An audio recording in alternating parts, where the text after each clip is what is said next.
आधुनिक भारत का इतिहास। भारत में विदेशियों का आगमन। अरब और ईरान के व्यापारी भारत से व्यापार करते थे, फिर माल लेकर यूरोप जाते थे। जब उन्हें भारत के बारे में पता चलता था तो आना चाहते थे। कोलंबस नामक यात्री भारत के खोज के लिए निकला, लेकिन उसने पश्चिम का रास्ता खोजा और जा पहुंचा अमेरिका।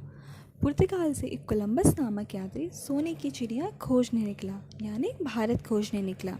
22 मई 1458 को उसका जहाज़ मालाबार तट पर काली तट पहुंचा। उस जहाज़ का कैप्टन था वास्को डी गामा। उस समय कालीकट में सामूरी नामक राजा का शासन था। इतिहास में उसे सामूरी नाम को जैमुरन नाम से नवाजा गया था।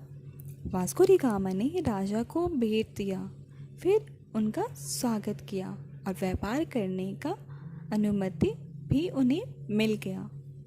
2 साल बाद पुर्तगालियों ने एक किला बना लिया और घेराबंदी कर लिया और ये कहा कि अपनी सुरक्षा के लिए उसने ये सारा कुछ किया है। उसने एक फौजी के द्वारा वहाँ पर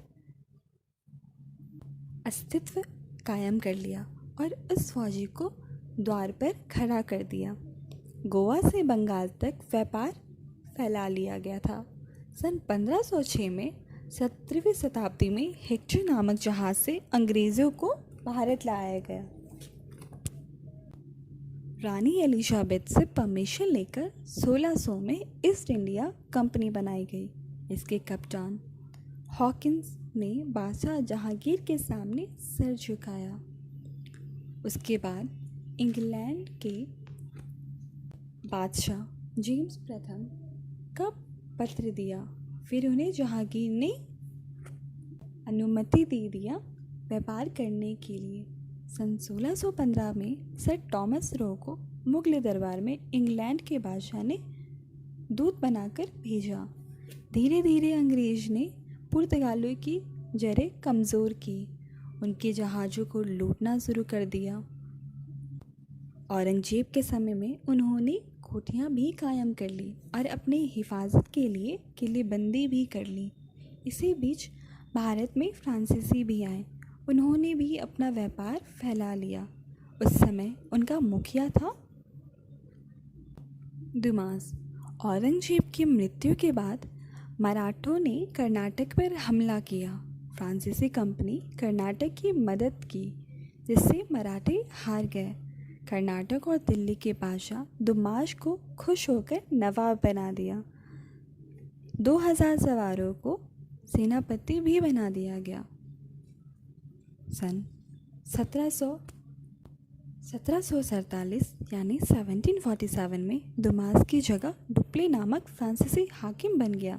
ये बहुत चतुर सेनापति था। डुप्ले पहला ऐसा वासी था जो फ्रांस साम्राज्य चाहता था। भारत देश की 2 कमज़ोरियों का फ़ायदा उठाया। पहला, भारत देश के नवाब राजा एक दूसरे से लड़ रहे थे। दूसरा, उस समय लोग राष्ट्रीयता की भावना भूल चुके थे। डुप्ले ने इस फूट का फ़ायदा उठाया। अंग्रेज़ों ने भी यही किया। सिर्फ वह फ्रांसीसी को कमज़ोर नहीं किया, बल्कि देसी राजाओं को लहराने और उनमें से किसी एक को अपना साथ देने की नीति भी बनाई। फूट डालो और राज करो। बाद में उससे मदद लेने वाले राजा को भी अपने प्रभाव में ले लिया जाता था। 1755 ईस्वी में नवाब अलीवर्दी का शासन था। बंगाल में अंग्रेज़ों ने अमित चंद व्यापारी से मिलकर बंगाल पर हमला किया, लेकिन अलीवर्दी खान ने उनकी एक न चलने दी। अलीवर्दी ने अपने 24 वर्षीय सिराज उद्दौला, जो उनके नवासे थे, जो कि उत्तराधिकारी थे, उसने अपने नवासे से ये कहा, यूरोपियन पर नज़र रखना। इसने मुग़लों की सियासतों से धन माल छीन लिया है। उन्हें किले बनाने का परमिशन बिल्कुल भी मत देना। अलीवर्दी खान की मृत्यु 10 अप्रैल 1957 को हुई। सिराज उद्दौला ने अपने नाना की गद्दी पर बैठकर सारा निर्णय लेना शुरू कर दिया। प्लासी की लड़ाई के बाद, उसकी जीत के बाद ब्रिटिश सरकार की नींव और उसकी शासन बढ़ गई। इस युद्ध में सेनापति मीर जाफर का योगदान था। अपने मालिक सिराज को धोखा देकर सेनापति मीर जाफर विश्वासघात किया था। अंग्रेज़ों ने उसे बंगाल का नवाब बना दिया और मुर्शिदाबाद में अपने मालिक की जगह ले ली। इसके अलावा 24 बरगने की जागीरदारी सौंप दी, लेकिन मीर जाफर एक दिन भी ठीक से नहीं बैठ पाया। क्लाइव की इच्छा के बगैर वह कोई भी काम नहीं कर सकता था। वह एक कठपुतली था अंग्रेज़ों का। अंग्रेज़ों से तंग आकर उसने अपने दामाद को कोलकाता भेजा। मीर आसिम को अंग्रेज ने उसे अपने साथ मिला लिया और एक नई रणनीति बनाई। यह तय किया गया कि उसे वज़ीर बनाकर बस कुछ पेंशन में दे दिया जाएगा। 20 अक्टूबर 1760 को मीर जाफ़र को घेर लिया गया। जब उसे पता चला तब उसे यह ज़रूर याद किया गया होगा, उसे ये पछतावा भी ज़रूर हुआ होगा कि अपने बालक सिराज रिश्तेदार नवाब का साथ दिया होता प्लासी की लड़ाई में, तो यह सब नहीं होता। अगर मैंने उनकी नाश की वजह नहीं बनाई होती या नहीं बनी होती, उसने यहाँ नहीं खोया होता और आज अंग्रेज उन्हें कठपुतली नहीं बनाए हुए होते। उसने फिर घुटने टेक दिए। उसके बाद अंग्रेज ने 3 राज्य और ले लिया, साथ ही 3 करोड़ का सोना आदि वसूल किया। सन 1759 में यानी 1759 में शाह आलम को गद्दी पर बैठाया गया। शाह आलम को भी अपने साथ मिलाने में लग गया। उसी समय मराठे, कर्नाटक, अंग्रेज में त्रिकोण युद्ध हो गया था। इस समय भारत को बचाने का एकमात्र रास्ता था किसी के नेतृत्व में जाकर जंग जीत लिया जाए, जो सिर्फ मुगल साम्राज्य था।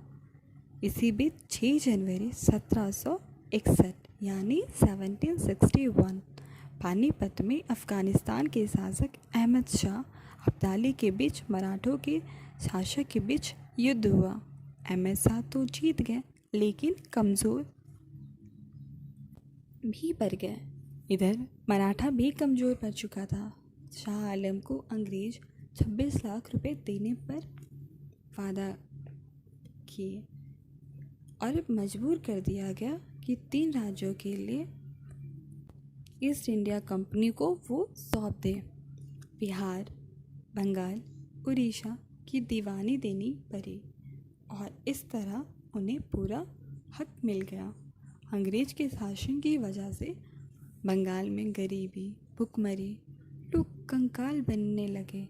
चारों ओर लोग भूखमरे के शिकार होने लगे।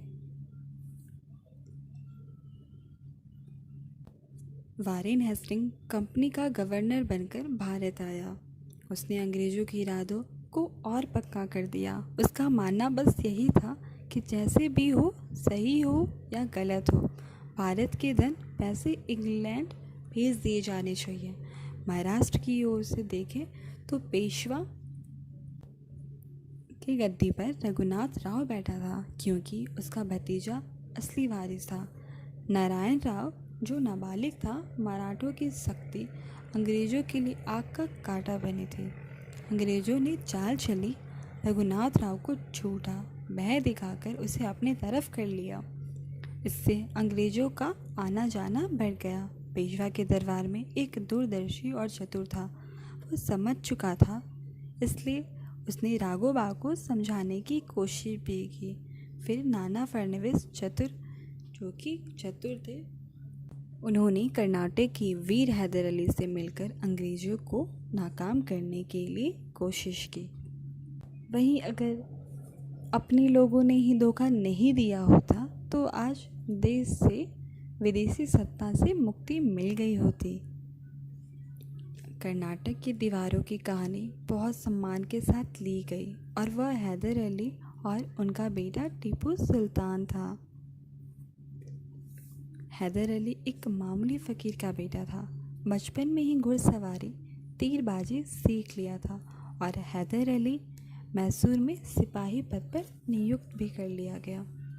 हैदर अली की महानता सफलता ने उसे मैसूर का प्रधान सेना बना दिया। उस समय एक मराठा का सरदार खामन राव था। उसने मराठों के साथ मिलकर मैसूर पर हमला करवा दिया। कांजी राव की गद्दारी के बारे में सबको पता चल गया। मैसूर के राजा प्रसन्न होकर उसे प्रधानमंत्री बना दिया गया। हैदर अली की सफलता अंग्रेजों से देखा नहीं गया। उसने हैदर अली से छेड़छाड़ शुरू कर दी। कर्नाटक के कई किले खाली करवा दिए गए और जीत लिया गया। हैदर अली के बेटे महज मात्र 18 साल के थे, तब भी वह अपने पिता के साथ खड़े रहते थे। कर्नाटक को खाली कराने के बाद टीपू को 5000 सैनिक को लेकर मद्रास की ओर भेजा, जहां अंग्रेजों का जमाव था। टीपू ने मद्रास के किले 5 मील दूर सेंट टॉमस की पहाड़ी पर कब्जा कर लिया और आसपास के अंग्रेजी इलाकों को भी अपने अधीन कर लिया। कुछ दिनों बाद ही हैदर अली भी मद्रास पहुंच गए। इंग्लैंड पर यह असर हुआ कि इंग्लैंड में ईस्ट इंडिया कंपनी के हिस्सों की दर घटकर 40% रह गई। इस हार के बाद 6 दिसंबर हैदर अली की अचानक मृत्यु हो गई। नाना फर्नेवास भी टूट चुके थे और अंग्रेज़ों के लिए यह वरदान साबित हुआ। उसके बाद टीपू सुल्तान को व्यस्त रखा गया युद्ध में। अंग्रेज उससे खौफ खाते थे। उनका कहना था 2 दिन शेर बनकर ही जीता जाता, वो भी अच्छा होता है। यानी 2 दिन शेर बनकर ही जीना ज़्यादा अच्छा है। फिर उनकी भी मृत्यु हो जाती है। उन्हें भी अपने ने ही किसी ने धोखा दे दिया होता है। ये पार्ट 1 था। अब पार्ट 2 हम नेक्स्ट वीडियो में डिस्कस करेंगे। अगर आपको ये वीडियो अच्छा लगा तो लाइक करें, सब्सक्राइब करें एंड शेयर करें। Thank you.